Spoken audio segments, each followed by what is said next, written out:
اعوذ باللہ من الشیطان الرجیم، پناہ مانگتا ہوں میں اللہ کی شیطان مردود سے۔ وَلَنَبْلُوَنَّكُمْ بِشَيْءٍ مِّنَ الْخَوْفِ وَالْجُوعِ وَنَقْصٍ مِّنَ الْأَمْوَالِ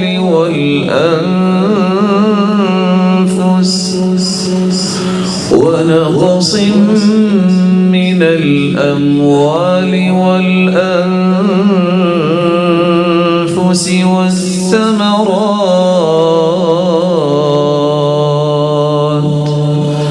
وبشر الصابرين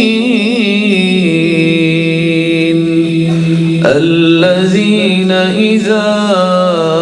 أصابتهم مصيبة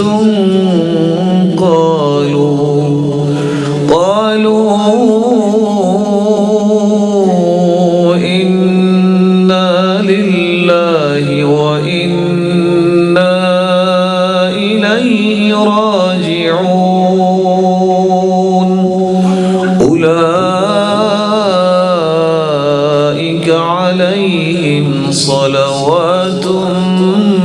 من ربهم ورحمة وأولئك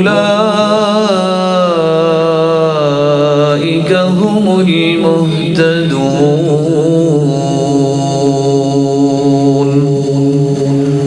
وَلَنَبْلُوَنَّكُمْ بِشَيْءٍ مِّنَ الْخَوْفِ لوگوں کبھی ہم تمہیں خوف دے کے آزمائیں گے، والجوع کبھی تمہیں بھوک دے کے آزمائیں گے، ونقص من الاموال کبھی تمہارے مالوں میں کمی کر کے تمہیں آزمائیں گے،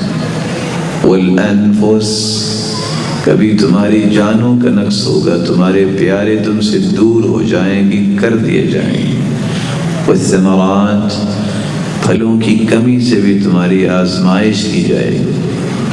وبشر الصابرین ان ساری کی ساری آزمائشوں میں جو صبر کرنے والا ہے اس کو خوشخبری سنا دیجیے، وہ خوشخبری والا ہے، اور خوشخبری کن صبر کرنے والوں کے لیے ہے؟ الذین اذا اصابتهم مصیبہ قالوا انا للہ وانا الیہ راجعون، جن کو کوئی بھی مصیبت آتی ہے تو وہ کہتے ہیں ہم بھی اللہ کے اور اللہ کے پاس ہی جانا ہے، یہ اسی کا فیصلہ ہے، ہم اس کو قبول کرتے ہیں۔ اللہ عز و جلال ایسے صبر کرنے والے لوگوں کی صف میں ہمیں بھی شامل فرمائے، اور اس سے پہلے دعا ہے مولا کریم ہم بڑے کمزور ہیں، ہمیں آزمائشوں سے بھی محفوظ کریں۔ کیوں انسان پہ مصیبتیں اور دکھ اور پریشانیاں اور بیماریاں کیوں آتی ہیں؟ جب اللہ عز و جلال نے فرما دیا ہے یا عبادی انی حرمت الظلم علی نفسی وجعلته بینکم محرما فلا تظالموا، لوگوں میں نے اپنے اوپر ظلم کو حرام قرار دے دیا، میں کسی پہ ظلم نہیں کروں گا،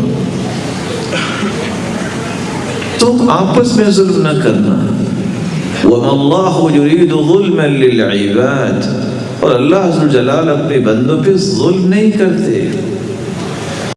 اعوذ باللہ من الشیطان الرجیم،